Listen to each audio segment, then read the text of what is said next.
He saved the film every day. This looks like a leggy sword, much more than a Thranduil. Oh, let me get a shot of you with that leggy, because it might be the only time you hold it. Yes. It will most definitely be the only time I hold it. Thranduil's sword is one of the most difficult swords that we've ever made, and therefore one of the most enjoyable objects we've ever made.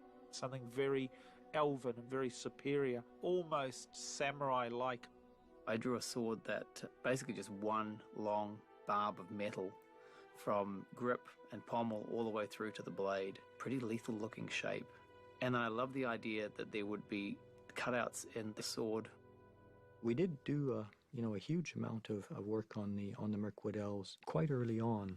And one of the elements that did endure and end up being carried through was this idea that many of the blades have what we came to call negative spaces in them, basically holes, which echo the engraving on the blade and to have light coming through in unexpected places.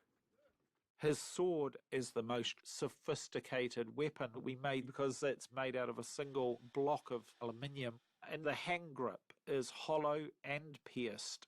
If you're into swords, as we are, that gorgeous sword was really special.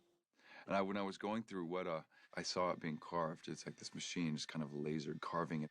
It's a beautiful, beautiful weapon. Then to have Lee be so enthusiastic about it was really special. Right. God, isn't it crazy? Richard, it's fucking crazy. Lee didn't hold it aloft, he didn't hold it across his body. He immediately dropped it down towards the floor and turned, and the sword became an extension not of his body but of his purpose, of his arrogance as Thranduil, and it was like, oh God, cool moment. Weta is just amazing. It's like every room you go into, this room they're sewing scales onto elven armor, and then you go into the next room and they're sculpting orc heads, and then they're doing the prosthetics for the dwarves in the next room, and then you go and there's like a sword master in the next room working out the blades. I said to Richard Taylor, I was like, I want a job here. In Lee's downtime between filming, Lee started popping in too, and he actually threw himself straight into the work. I painted some armor for dwarves. I made some dwarf crossbows. It's kind of ironic that they had me making dwarf stuff. I'm playing the king of the elves, man. Tolkien's elves are almost superhuman in respect of their abilities when it comes to combat. And the fact that they have been around for thousands of years, you'd have to pick up a thing or two.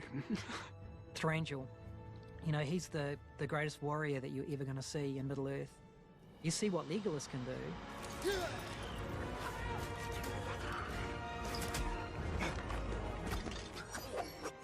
So the challenge now is, well, here's his dad.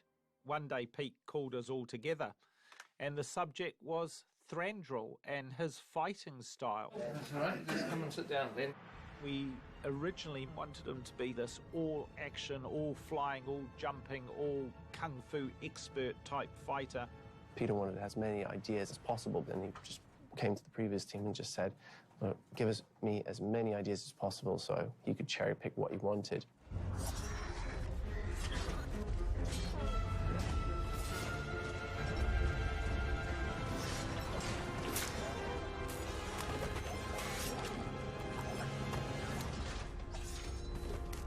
It was forefront in our minds that the father to Legolas would have an even more dynamic and extraordinary fighting style.